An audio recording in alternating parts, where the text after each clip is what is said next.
ujibu kwa maombi ya sauti yangu. Kwa kulalamika kwangu, kubali ujibu, kwa sababu jibu langu haitoki kwa mwanadamu. Jibu langu inatoka kwako. Bwana, uniongoze. Bwana, unitawale. Bwana, unifunze how to serve you. Bwana, unifunze how to humble myself. Bwana, unifunze how to please you. Lord, teach me, because I need your teaching and I like it. Jina lako lipewe sifa sana wakati huu. Kubali maombi yangu ya leo ikufikie na ifanya kazi kwa moyo wangu, kwa familia yangu, kwa kanisa letu. Wewe wa Mungu, na tukutazama wewe, tukuishi wewe, kwa sababu wewe ni wa milele. Sifa na shukrani zirudi kwako milele, kwa jina kuu la Yesu Kristo naomba na kuamini. Amen. Amen. Amen. Nimerudi tena kwako leo baada ya sisi kuongea Friday usiku. Nimerudi tena leo Sunday kusudi nikuongeleshe tena, kujipa wakati nikuongeleshe tena uelewe, nikuongeleshe tena usikie chenye unaweza kufanya. Nataka kuongelesha msikilizaji wangu, kwa sababu naona unahangaika, na the more you are in trouble, that has sin also you are doing. Why I say that? Because Jesus said, let not your heart be in trouble. But you are in trouble right now. You are in trouble. You can't believe your prayer. You prayed one day, but today you are in trouble simply because everyone is in trouble. But believe you me, you are not everyone. You are not everyone. You are not. You are someone else. God separates you with others because you have a mission to do. At the time like this, you can't be in trouble. Na hata kama unajangaisha, unabadilisha nini? Unabadilisha nini hata kama unajangaisha? Hakuna chochote.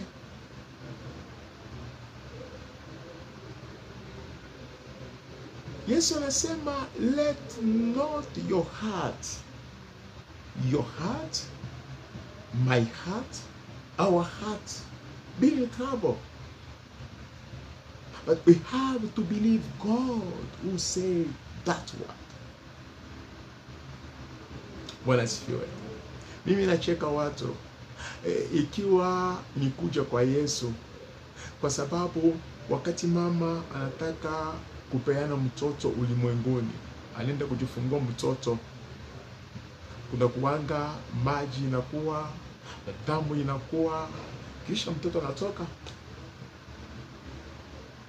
Mama kisha ona dalili ya maji na damu kutoka tumboni mwake, anajua ni ukaribu wa kuzaa. Hallelujah. Ndio kwa maana don't be in trouble. Just trust God. Trust God. Believe His word and be holy. That's the point. Be holy. Free your mind against anyone in this world. Be holy. Sanctify yourself. Live a life of sanctification that will help you to understand the sound of trumpet. Be holy. Sanctify yourself. God will speak to you. God will talk to you. Be holy. Hallelujah.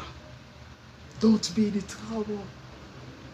Biblia inasema mkiona haya mambo yote, taifa inainukia nyingine, watu wananukiana wao kwa wao. Mkiona haya mambo yote, muwe na akili na muwe waangalifu, kwa sababu si mwisho, ndio mwanzo wa maumivu. Ni mwanzo wa maumivu, si mwisho, ni mwanzo wa maumivu. How to escape to this situation? Because there is a way forward. There is a way for you and me to escape to this situation. There is a way. Makosa yako hautaki hiyo njia, unataka shortcut. Unaona maisha ya kupenda shortcut. Watu wote wanafuata njia hii. Wewe unaenda njia zako, umefika mbele ya watu, unajipa sifa. Leo kuna mtu atakupisha. Pole. But kitu naweza kuambia leo ya wewe kujua na kuweka kwa akili yako, moyo kwa akili, na uiweke kwa masikio. Be holy. That will help you to discover the time and the sound of trumpet. Wakati wowote tarumbeta inaweza kulia, wakati wowote. But are you able to just to hear it? Or it will be a surprise for you? No. Holiness will help you to discover the time. Na ukisha jua wakati huu, hautahangaika kama watu wote. Utacheka watu vile mimi nawacheka kila siku. Chooni ya kwako, ukienda kwa choo unarudi. Mke ni mke wako, ukimsalimia unarudi. Ukigusa mtoto wako, this is nothing. Mnaweka manane kwa vitu ambavyo havisaidii moyo. Did your heart clean? Did your heart please God? That is it. That is the end of everything.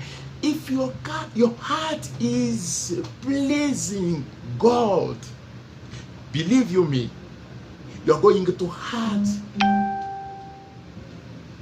the trumpet, the sound of trumpet. You are going to hear it. Why? Because you are holy in your heart. Mahubiri itakuwa nyingi. Unajua mahubiri itakuwa nyingi. Maono itakuwa nyingi. Ujumbe itakuwa nyingi. Kuna ile haitakusaidia. But what I'm talking to you now will help you. Let's go. Luke 21. Luke 21. Huyo Luka si mwanafunzi wa Yesu.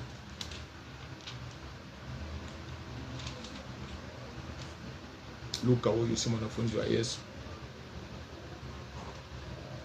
Luka huyo mwanafunzi wa Paulo. Sasa sikiza vile Luke ametuandikia. Hapo ni Yesu anaongea hapa. Luke 21 verse 35 and 36. Very important for you, very important for me, and for all of us. Listen. For it will come upon all those who dwell on the face of all the earth. It will come. Kwa wale wote wanaishi duniani itawafikia. Hakuna mtu atahepa. Hakuna mtu atahepa. Mimi na wewe hatutahepa. Yesu anasema mbingu na dunia itapita, but this word will never ever pass.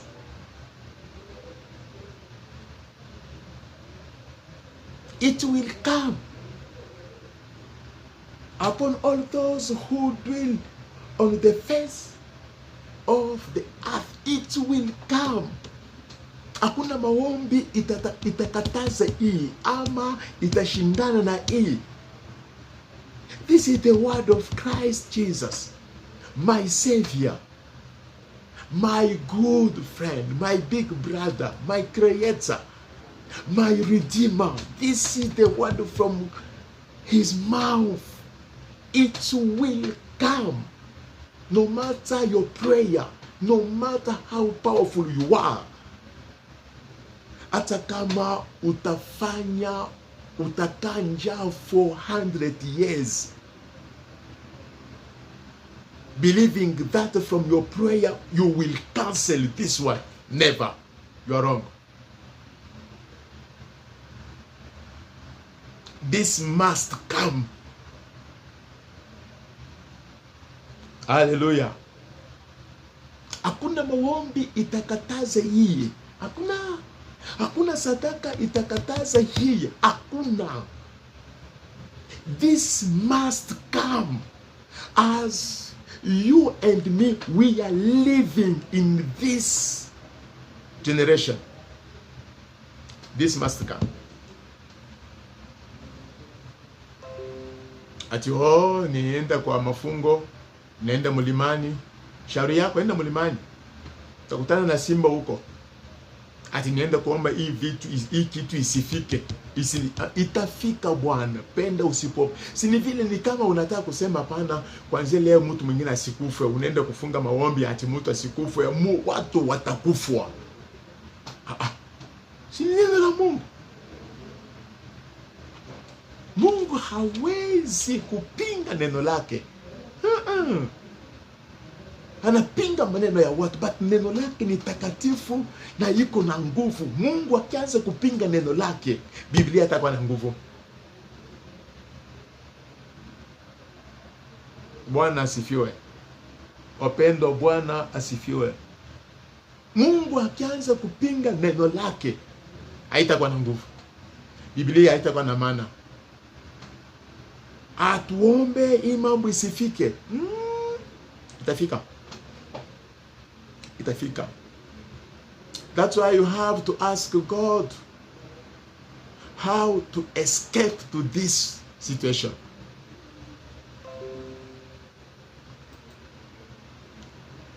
Si kufunga vitambaa kwa mapua.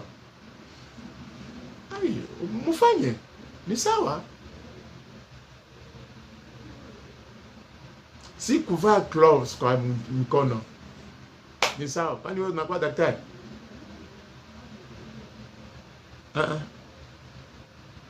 This must come.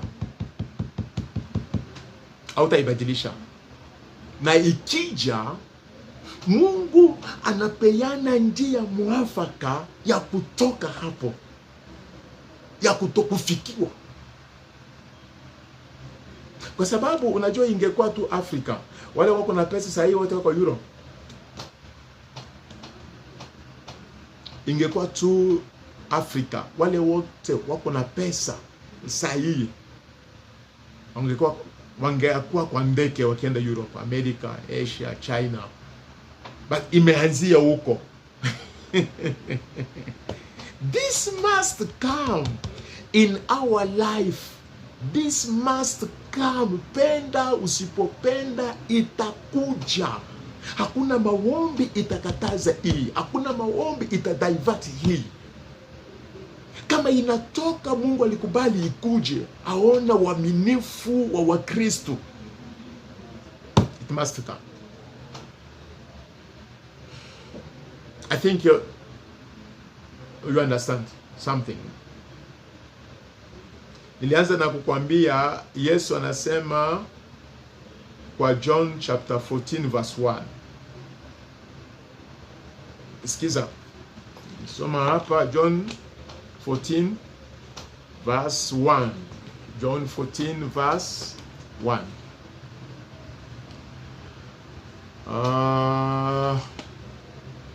Luka mtakatifu, Yohana, mtakatifu pia. Sikia. Yohana mtakatifu 14. Hiyo basi ya kwanza. Sikia. Msifadhaike mioyoni mwenu. Ni naamini mimi. Msifadhaike mioyoni mwenu, munyamini Mungu. Nyamini na mimi. Huyu ni Yesu, si Roger. Iso sema msifadhaike mioyoni mwenu, muamini Mungu na munyamini mimi. Yesu. Na mbona unafadhaika? Kama hii mambo inakuja, mbona unafadhaika? Hapana. Matamshi yako na yangu itakuwa si amana siku fulani. Unajua matamshi yako ni amana wakati you are still strong. Uko na nguvu, unaifuatilia. Nani anafanya hivi? Nani akufanya haya? But ukisha kufwa, huyu jamaa aliweka hii sheria, hata yako anaitumia. But this one will never ever past me cancelled by any kind of prayer. There is no prayer to cancel this. Usijidanganye ndugu. Dada, usidanganye. Wewe nabii, usidanganye watu. Mhubiri, usipendeza watu kwa kuhubiri vitu kuwapendeza watu. Mungu ananiambia naenda ku cancel some words in the Bible. Woo! Wewe ni mchawi.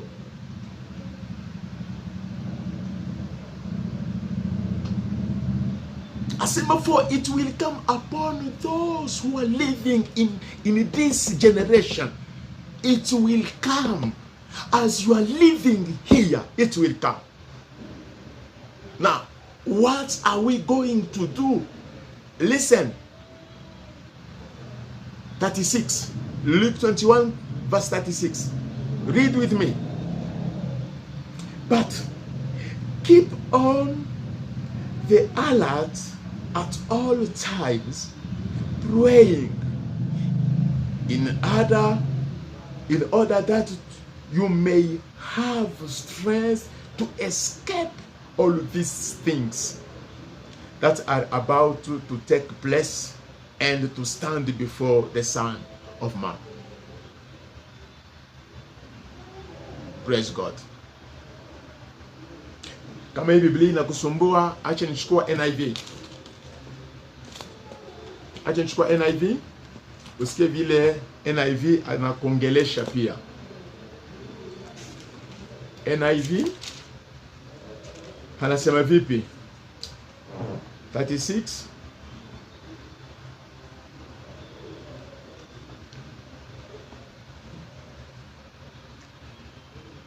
Okay. 36 NIV.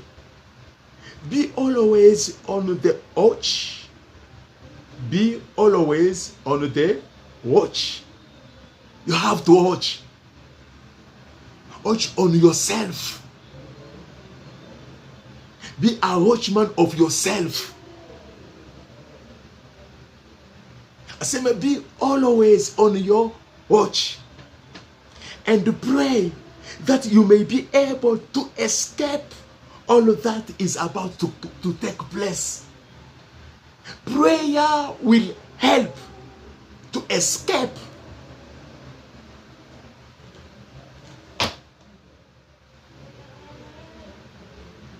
Hallelujah. Prayer will help. The way to escape to this generation, to these plagues, prayer will help. Oh, that is the way forward. Unajua wewe ulizoea vibaya.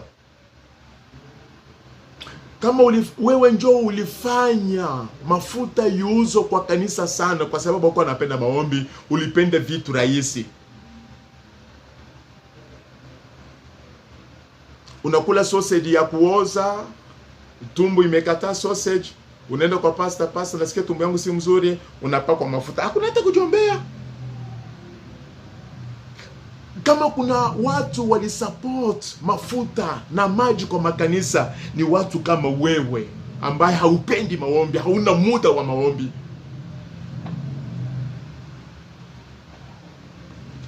Una muda wa kufuata vipindi vyote kwa TV na kusoma magazeti yote ya dunia, but hauna muda wa maombi. Unaona kwa nini nafikia saa hizi?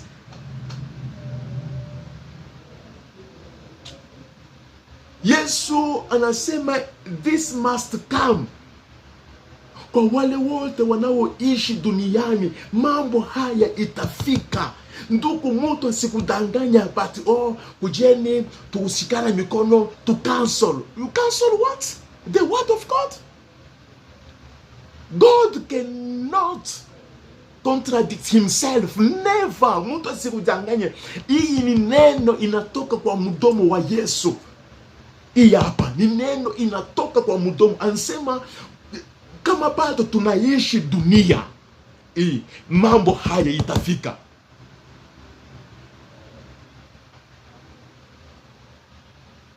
Na ikifika tu duniani kama dunia haijapita. Kwa sababu dunia hii, pole.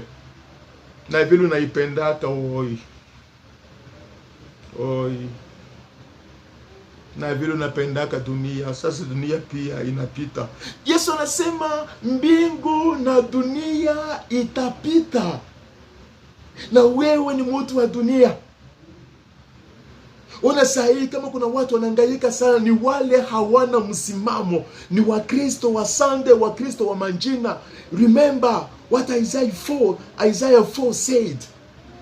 Asema that day, this day. Hallelujah. This day. Isaiah anasema that day. This is a day. Asema wanawake 7 watashika mume moja. Watasema utupe tu identity yako, tuitwe wake zako. But chakula na mavazi ni zetu. Tunashughulika. Umeshakuwa na mke anavaa peke yake, mke wako ananunua chakula peke yake. Ule si mke wako, ana bwana mwingine. Ana bwana mwingine. Ati wao unipa tu, waniita tu bibi wa Roja. Pata mavazi yangu na chakula acha mimi nijitafutie. Ule si mke wako bwana. Anatumia ID yako. Pay attention. Ule si mke wako. Mke wa mtu, Biblia inasema from Genesis, mke wa mtu anadepend na mume wake. Ukiona mke wako anadepend na wewe, fanya hivi. Fanya hivi. Ukiona mke wako leo anabadilisha hiyo nguo yenye haukununua, unapata kwa nyumba wanachinja mbuzi yenye haukununua, mimi sitakula. Lazima nijue inatoka wapi. Isaiah 4 wanasema vizuri sana, tuitwa wake zako, but chakula na mavazi ni zetu, usishughulike. Tukipita kwa barabara, tukitembea, wanaona huyu ni mke wa, but hiyo mavazi anavaa na chakula si haijatoka kwa Bwana, inatoka kwake wapi? Question mark. Njoo watu kama hawa walikuja kwa makanisa. Unajua, ukiona mtu anaenda kanisani akitafuta auziwe mafuta, ana damu ya uganga, ni muganga by nature, ni muganga. Sasa vile anabadilisha miguu, anaenda kanisani, sasa anatafuta vitu kama hizo, kuwa na tumafuta twa kupaka kwa mkono, kuwa na tumafuta twa kujipaka kwa uso. Kwake yeye kila mtu ni mrogi. Sikiza, unajua wakati unafanya siku nyingi sana hujapata 20,000, na ukipata 20,000 uko town na unaishi Kawangware, utatembea na matatu ama utachukua taxi ama pikipiki, kwa sababu hapo mkono iko kwa mfuko na kila mtu akikuangalia ni mwizi. Bwana asifiwe. Waliyefanya mapastors wawe na biashara ya kuuza mafuta kanisani ni wale walizaliwa na wazazi waganga na tabia ya uganga na nature ya uganga ndani mwao, wakadharau maombi. But for you and me to escape to this situation, we have to urge in prayer. Hapo ndio utasikia Mungu atakongelesha. Mungu wa Biblia bado anaongea hadi wa leo. Mtoto wa mama mwenye alimpokea Elia kwake, mtoto akafa. Hai, mtoto anakufa. Elia alipoenda kwa huyu mama, Mungu akamuongelesha kitu si ya kawaida. Utalala juu ya mtoto, mdomo kwa mdomo, macho kwa macho, mapua kwa mapua. Hallelujah. That was a revelation ya kijinga kabisa, but ikiwa na uhai ndani. Nakwambia Yesu ndio anaongea, au hata si mimi, hata si malaika. Hapa Yesu ndio anaongea. To escape, you have to watch in prayer. Itakusaidia. Maombi. Unajua unakuwa na maombi fulani hivi haisikiki, haielewiki.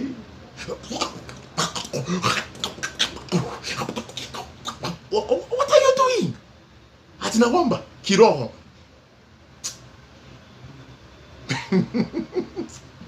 Pole.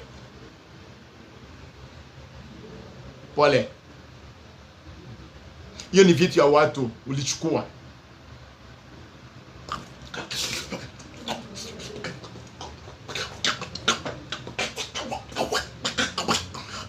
Kama mimi mwenyewe niko karibu na wewe, sijasikia chochote, ni Mungu. Unapea Mungu kazi ngumu ya kwanza kutafsiri vitu.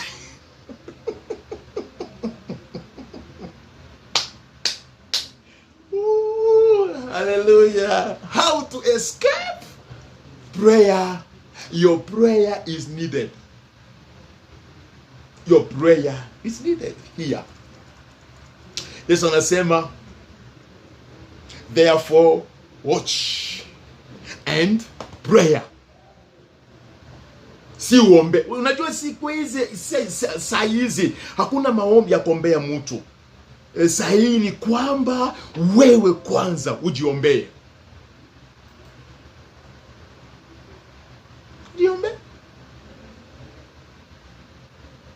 Si mambo uchukua mafuta ya pasta fulani ujipaka. Watch and pray.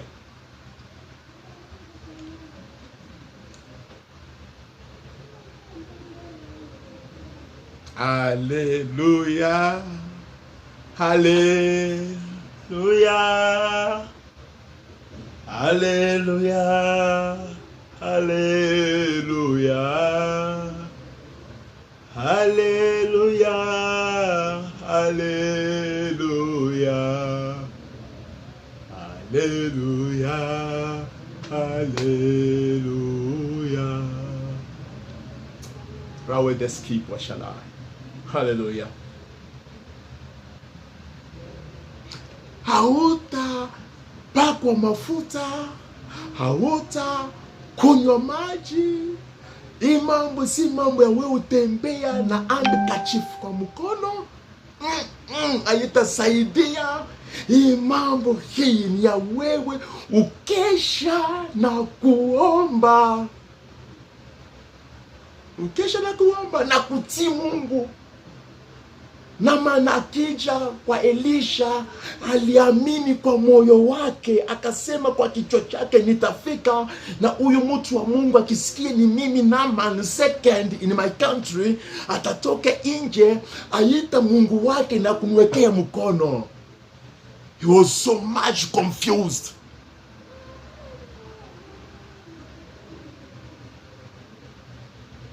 Walipobisha mlango ya Elisha, akamwambia Elisha, una wageni nani? Aman. Ai, okay. Nendeni mumwambia. Mumwambia aende kwa mto aoga mara 7. Naaman hakukataa. Alikataa kabisa. Alipingana, akaanza kutaja mito ya maji ya kwao ambaye hamuna revelation ndani. Unaweza kuwa na kanisa kubwa, hamuna revelation ndani. Unaweza kuwa na jina kubwa, archbishop, general, overseer, hamuna revelation ndani. Unaweza kuwa ministry yote, evangelist, doctor, pastor, apostle. Unajua watu wanachanganyikiwa sana. Watu wanachanganyikiwa sana.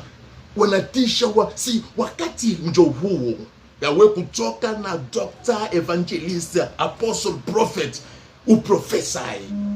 Wambia watu corona hii njia kuimaliza ni hii. You have nothing, you keep quiet. Ukitafuta sadaka wakutumia kwa simu. Kuna sadaka iliendaka kwa simu ama sadaka ni kwa madhabahu. Biblia Joel anasema, Mungu anasema, kwa sababu madhabahu yangu imekosa sadaka, nyumba yangu imekosa sadaka. That is Joel chapter 1. Pigeni yowe, manake ombeni. Watakatifu, watumishi wa Mungu, ombeni. Mkesha usiku mkiomba. Yesu anasema, for you and me to escape to this situation, we have to pray. In that prayer, God will give us the way forward and what to do.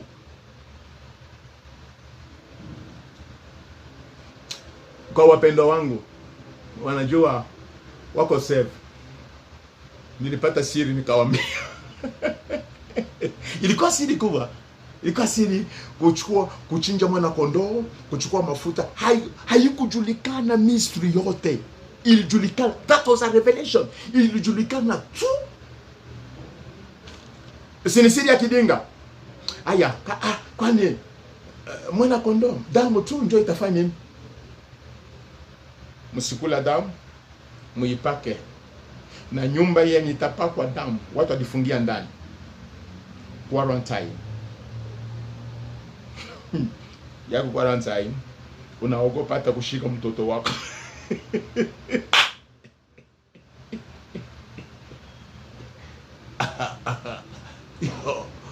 You are not sure kama utakuwa next ama hapana. Pole. Nache nikusaidie. Verse 36. Watch and pray. Utakuwa strong spiritually, utakuwa strong physically, utakuwa strong. And God will cover you. God will cover you. Hautapatikana. Hata ukipatikana na mtu haitakufanya kitu. Why? You are covered. Biblia inasema in Romans chapter 8 verse 1, there is no condemnation for those who are in church with a mask.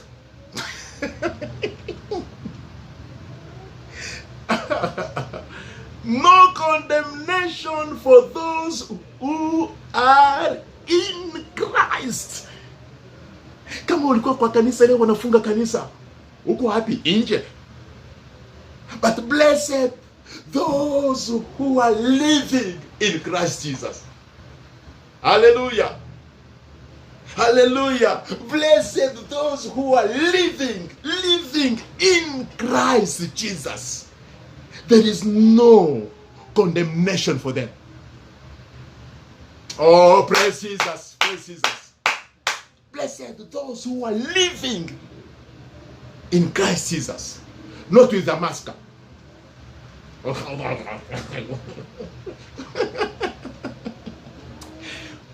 Oh, poleni sana kutokuwa na Mungu. Poleni sana. Mimi tu ndio mimi ule.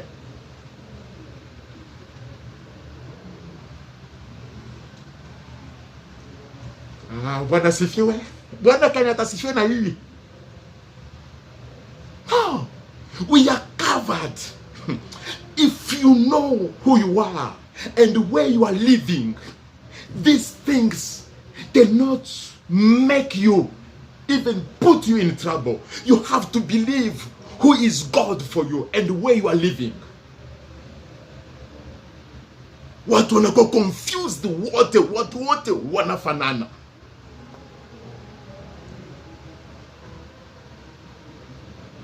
But in prayer, God will talk to you.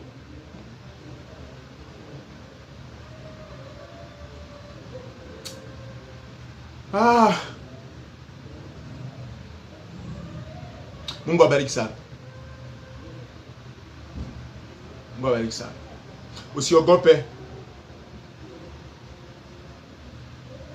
Go back to your God. Kumbuka uliangukia wapi? Nini ilikuangusha? Uliamini nini? Go back. God will give you the way forward and will reveal to you what to do.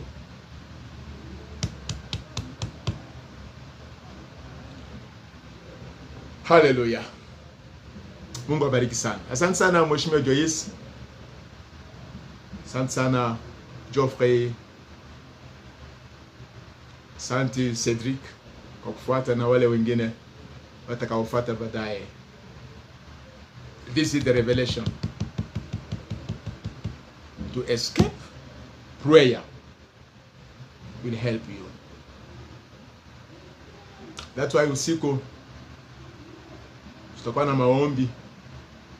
Mahali tutakuwa tutaitana, tunaomba. Nimalize na Joel ikusaidie usikie vile Nabii Joel anaongea.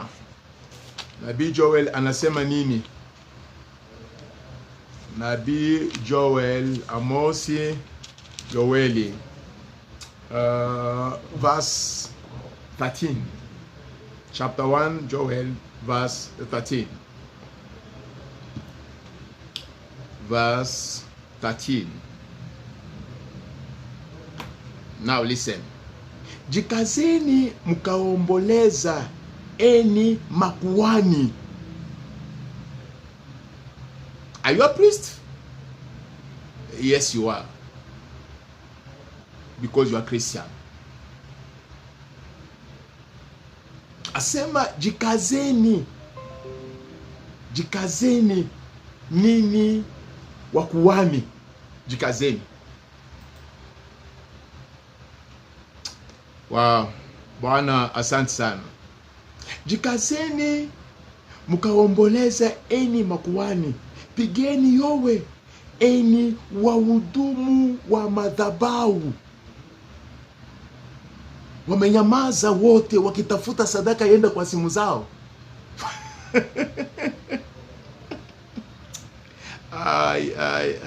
Kumbe tuna mapastors wengi walikuwa mapastors kwa sababu ya sadaka. Oh, pole. Pole. Mama nani? Sijaona fungu la 10. Mama nani? Haujatuma sadaka yako kwa madhabahu. Simu yako ni madhabahu. Wewe ogopa Mungu. Ogopa Mungu. Acha mchezo. Asema nini wadumu wa madhabahu? makuhani, pigeni yowe.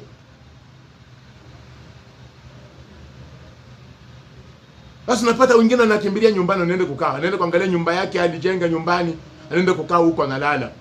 Akipigia watu simu ati Peter, kwa hiyo namba ya kanisa watu wangapi wanatuma pesa?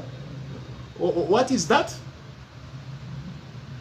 Nini ndio mnafanya hata hii mambo iendelee sana? Kwa sababu you are not able to pray for yourself.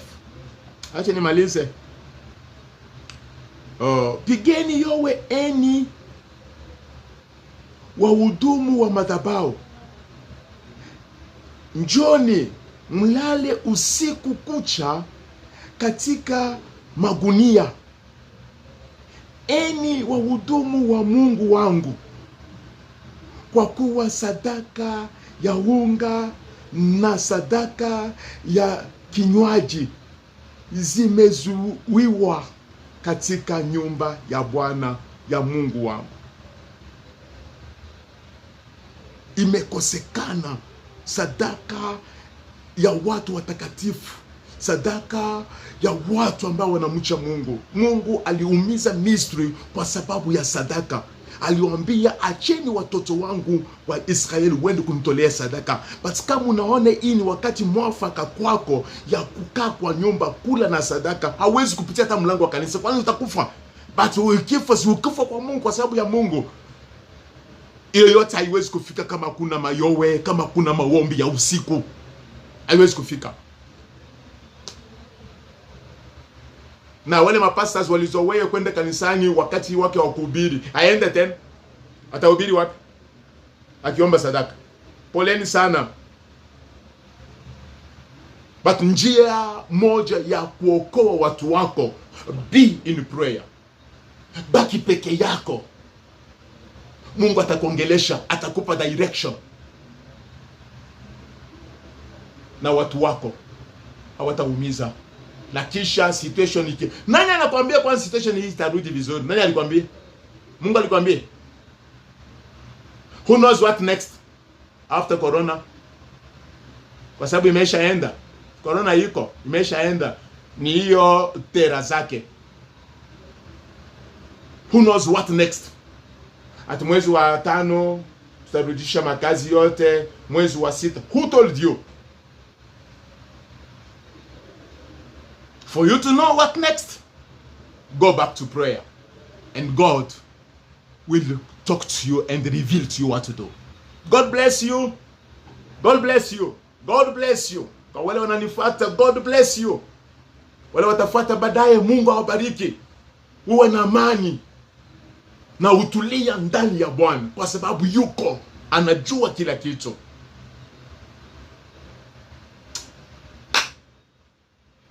Tuombe.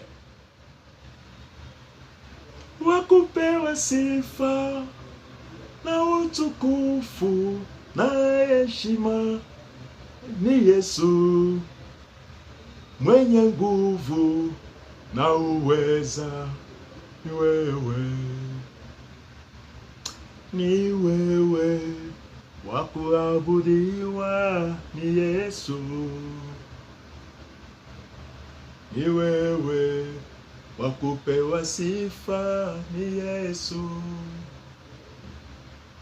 Wa kupewa sifa na utukufu na heshima ni Yesu, mwenye nguvu na uwezo ni Yesu. Tuombe. Bwana uweza, asante kwa neno lako. Asante kwa wapenda waliofuata na wale watafata baadaye. Acha neno hii iwatia nguvu, ibadilisha kuelewa na kuona kwao. Isi vitambaa, si kuosha mkono itakayefanya tusipatikane. But Mungu, tukikesha kwa maombi na kutafuta uso wako, tutavaa nature yako. Na nature yako ni nature ya umbadi. Haiwezi kufikiwa ama kuafektiwa hata na vumbi. Naomba kwa wapendwa wote, watoa woga warudi kwako kwa njia inayofaa, kwa njia ya utakatifu, kwa kukupenda Mungu, kwa kusifu jina lako. Leo jina la Bwana Yesu aliyekufia dunia imepotea. Korona inachukua fasi. Mungu, naomba msamaha kwa nchi yote, kwa ulimwengu wote, kwa sababu ingekuwa sahihi watu wanasifu, wanachilia watu kusifu, ingekuwa hii kitu ingeenda kitambo sana. But kwa wema wako, kwa watu wawili waliolia ukasikia, umeiweka down na unapeana njia ya kufuata ambayo itaokoa watu wengi. Bwana uwezo, asante kwa sababu by next week utatupa njia, ama utafanya nchi yetu wafungua milango, watu wacha kuhangaika na kuteseka. Upewe sifa, utukuzwe. Kwa wapenda wao wamenifuata, wajalia neema, waone utukufu wako. Mimi naongea kama mtu, kama chombo. Mali mimalizia, hautamaliza hapo. Wewe utaendelea. Endelea na kuwa funza zaidi yangu, kwa sababu ni mwalimu wangu. Endelea na kuwaelewisha zaidi yangu, kwa sababu wakikuelewa wewe utawatia moyo. Bwana, kitu naomba ni kwamba wasiwe wawoga. Hata kama mtu anafanya wasimwangalia na macho mbaya, aelewe hiyo kitu ilikuwa kwa maumbile iko hapo. Leo inaogopesha watu. Hata kama wanafanya hivyo, because we are living inside you, hakuna kitu itatusumbua. Tutatembea vizuri, tutakula na wao, tutatembea na wao. Kama walipatikana ni shida yao, wanajua vile watakavyojitoa huko. Njia ya kujitoa, warudi kwa maombi na kwa utakatifu. Utupea nguvu Bwana. Dunia inakuwa vingine. Utupea nguvu Bwana. Utupe ujasiri na utusaidie. Hatupigani vita na chochote, but tuna vita vyetu ni kukupendeza wewe kwanza. Uwe mtakatifu mioyoni mwetu. Hiyo vitu ingine ni pepo tu unashughulika. Ukiwa ndani mwangu, nikiwa ndani mwako, korona haitanifikia, itahepa. Bwana asante. Acha mchana wa leo uwe wa baraka kwa jina la Yesu Kristo naomba na kuamini. Amen. Amen. Mungu awabariki sana. Mungu awabariki sana. Tumemalizia hapo leo na tutaonana tena siku ijayo. Nitakwambia siku ijayo, nitaandika kwa Facebook, nitakwambia kwa wale wako na WhatsApp, nitawaambia tukutana saa fulani na usiku tutaomba pamoja. Mungu awabariki sana na do what you can do to go back home. God bless you. Bye.